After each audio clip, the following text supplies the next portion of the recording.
Prime Minister Narendra Modi and US President Joe Biden discussed an open and free Indo-Pacific, the COVID-19 pandemic and climate change in a phone call. This was the first conversation between the two leaders since Biden's inauguration. Tweeting about the phone call, Prime Minister Modi said that India and the US are committed to rules-based international order. The leaders also called for strategic partnership in the Indo-Pacific region amid growing Chinese threats. In a statement, the Prime Minister's office said, and I quote, "The leaders noted that the India-US partnership is firmly anchored in a shared commitment to democratic values and common strategic interests." The Prime Minister welcomed President Biden's decision to recommit to the Paris Agreement and highlighted the ambitious targets that India has set for itself in the area of renewable energy. The Prime Minister took the opportunity to invite President Biden and Dr. Jill Biden to visit India at their earliest convenience.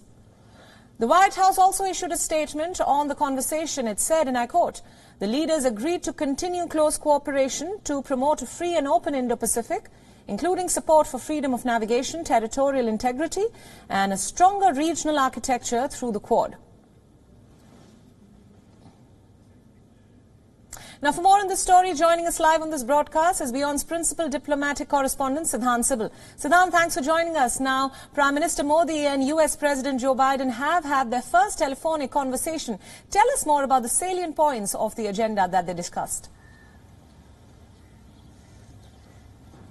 Well, Priyanka, there are things which are said and there are things which are not said, but let's talk about things which are said. We know the two common things which were present in both the readouts by Washington and New Delhi was Indo-Pacific and climate change, something that both the countries have been talking about, and it is a clear sign of continuation from the Trump administration to the Biden administration. The fact that Indo-Pacific has been mentioned shows that China is something that will be bringing together Washington and New Delhi. Then, of course, we know that Quad was mentioned in the readout by Washington. We know that Washington is very keen on Quad, a grouping of four countries: US, India, Japan, Australia. In fact, there were reports coming from Japanese media that the new US President Joe Biden wants to hold a virtual meeting of all the four countries. And this is something that will be alerting China a lot, given the fact that China sees Quad with a lot of suspicion.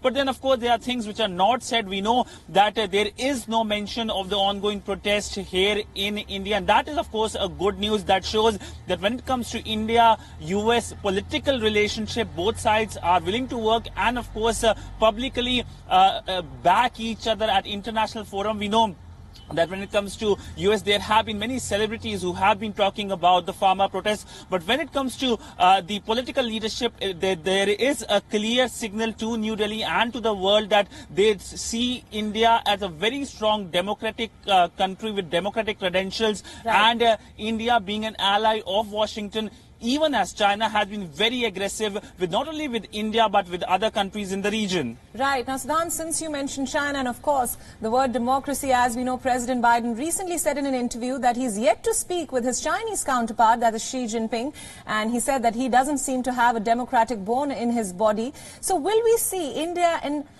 the US holding a united front, especially when it comes to tackling aggression from China going forward?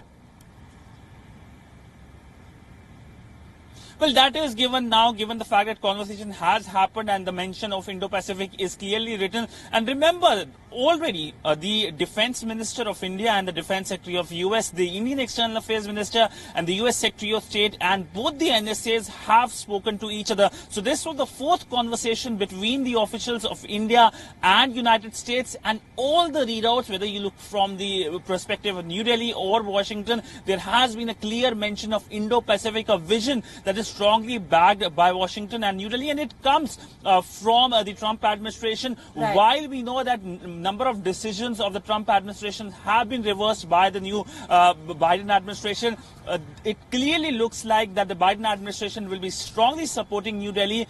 And of course, when it comes to Indo-Pacific vision, that will be another key point of convergence. But if you look in last 20 years, the India-US relationship, something that has been talked about is a bipartisan support for New Delhi, whether it is Clinton, whether it is the Bush administration, the Obama administration, the Trump administration, and now, of course, the Biden administration. In fact, when Biden was a senator, when he was the vice president, he strongly backed India's case. In 2001, he had written to then President of United States, George W. Bush, talking about sanctions being removed against New Delhi. Then again, in 2008, he had strongly backed India's case for the India-US civil nuclear agreement. That, of course, was a landmark agreement between the relationship of Washington and New Delhi. Right, Siddhant, we'll leave it there. Thank you so much for all your inputs and thank you for joining us.